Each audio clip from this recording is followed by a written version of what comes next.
107.5 WBLS, your number one source for R&B. Good afternoon, Madam Presidential Candidate. How are you, Mrs. Hillary Clinton? I am excellent, Shaila. How are you doing? I am good. I'm in the studio with our news director, Ann Tripp.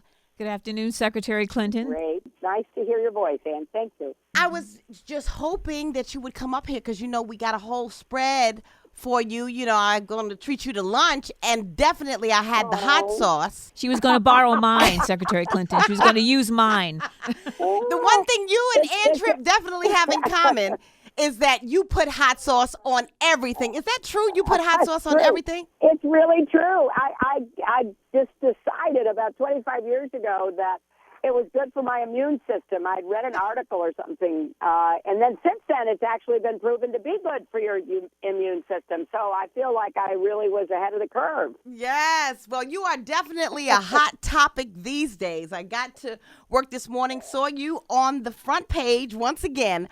But, I really want to start by saying, in the words of your Grammy Award-winning book, It Takes a Village, I wanted to know, because I don't think I've ever heard you answer this question, how do we get the village to practice what you call affirmative living? That is such a great question, Shaila. And here's what I think we have to do. Number one, we have to elect a president to succeed President Obama, who keeps our progress going. And what I want to do is knock down all the barriers that stand in the way of Americans achieving their dreams. And I think that is a way of giving people more confidence and optimism, because it's not just income inequality, it's racial inequality, it's, gender discrimination, it's LGBT discrimination. We have to knock all that down.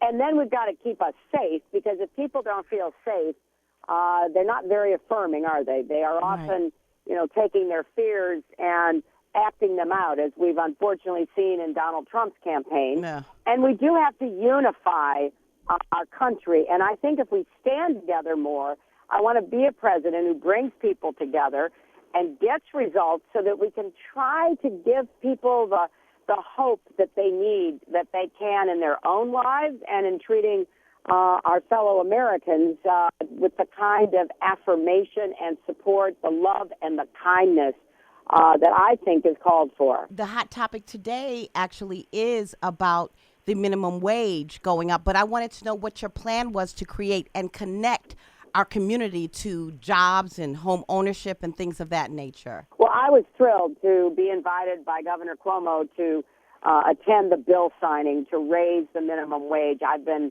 advocating for that ever since, forever. But as a senator, I kept introducing legislation and speaking out about it, because that's the first step. But there is a lot more to be done. Of course, Secretary Clinton, talking about jobs, we should also be talking about pay.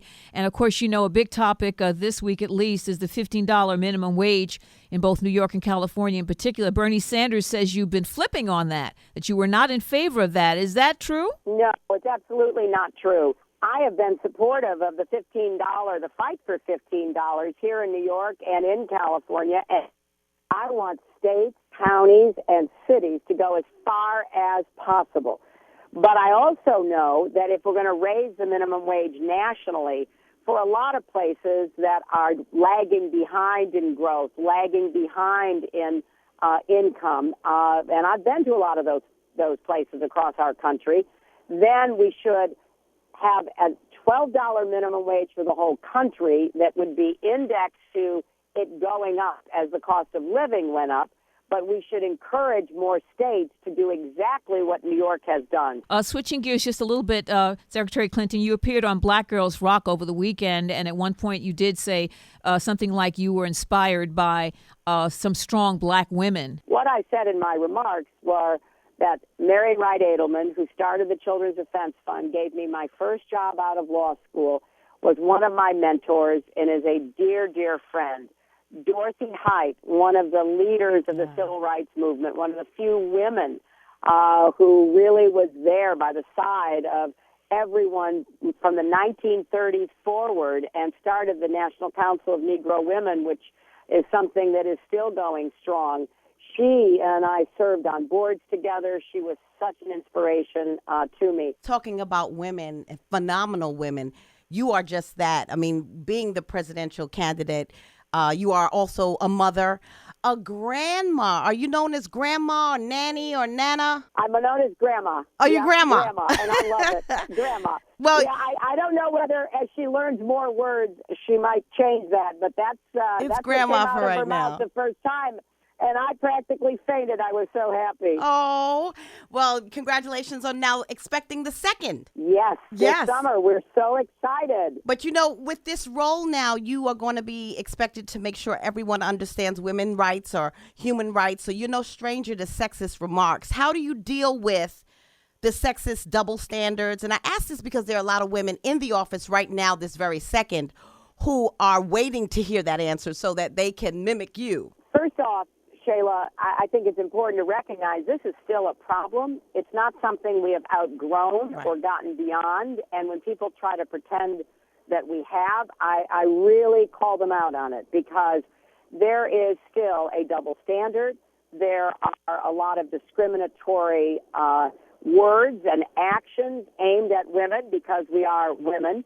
And so let's all join together. Let's have a sisterhood of rejection of that kind of behavior or rhetoric. Have you given any thought to retaining U.S. Attorney General Loretta Lynch if you're elected? I think she is terrific. And, you know, Eric Holder has endorsed me, and I love the job he did, another New Yorker. And Attorney General Lynch, another New Yorker, is equally impressive and doing such a great job. I don't want to get ahead of myself. First, I've got to get the nomination. We've got to get everybody out to vote on April 19th, and then I want to wrap up the nomination, if I'm so fortunate, and really turn my attention to Republicans, who I think are, you know, really charting a course that would put us in absolutely the wrong direction as a country. So first things first, but I have a high regard for her. Which Republican would you not want to face in the general election? I'm ready to face any of them because they all basically believe the same things. And they are equally threatening to the progress that we've made as a country under President Obama. Now, some, as we know with Donald Trump, will be more inflammatory and more of a, you know, hot challenger because of the way he behaves. But they all are wrong on the issues, and they don't recognize some of the barriers that I think we have to knock down, like systemic racism, for example. So I'm going to be ready to meet whoever they decide to nominate. Well, I know you're going to be ready to meet Bernie Sanders in Brooklyn on April 14th. Yes, absolutely. Looking forward to it. What will be your focus? What is the message that you will try to get across to the people of New York? Well, I have a record here as your senator for 8 years. I fought hard for New York, especially after 9/11, getting us the federal funding to recover, helping our first responders, construction workers, and others get the health care they need. So there are a lot of people who I've worked with and who I will work with as president. And I think there are three big tests that everybody should meet if they're running for president. Right. Can you produce positive results in people's lives? If you can't, you're just promising what you are unable to deliver. That's not going to help anybody. And number two, we got to keep our country safe, and we in New York know how important that is. And number three, like we were talking, we got to bring our country together. We got to unite our country against all of these forces of divisiveness. And I think I can meet those tests, and I would be so honored and humbled to have people's support in the primary on April 19th. Yes, looking forward to that Brooklyn debate coming up April 14th. You know, we got to get you up here because I understand you have this Rock the Vote playlist. I'd like to add an R&B song to that. If you could pick any song that was one of your favorite R&B songs of all time, what would that be? Wow, I'm gonna look to you. I want you to if you give me a recommendation, I will add it to the playlist for the rallies that I do later this week. Is that a deal? That's a deal. Well, when you come up, and I'm going to have the hot sauce, when you come up to the studio, I will have a whole list of songs for you to choose from. And we'll add that. You will take one of those and add it. You promise? Yes. Yeah. Now, is Aretha Franklin on your list? Oh, yeah, we got Aretha Franklin. Okay. Well, you know, anything by Aretha is fine with me. But, you know, there are a lot of other good choices out there. All right. Either Natural Woman or RESPECT. Oh, my gosh. Wouldn't that be Oh, my gosh, both of those would be great. I think until I get up there to see you all and have that hot sauce, we're going to add RESPECT right there now, we go. okay? Yes.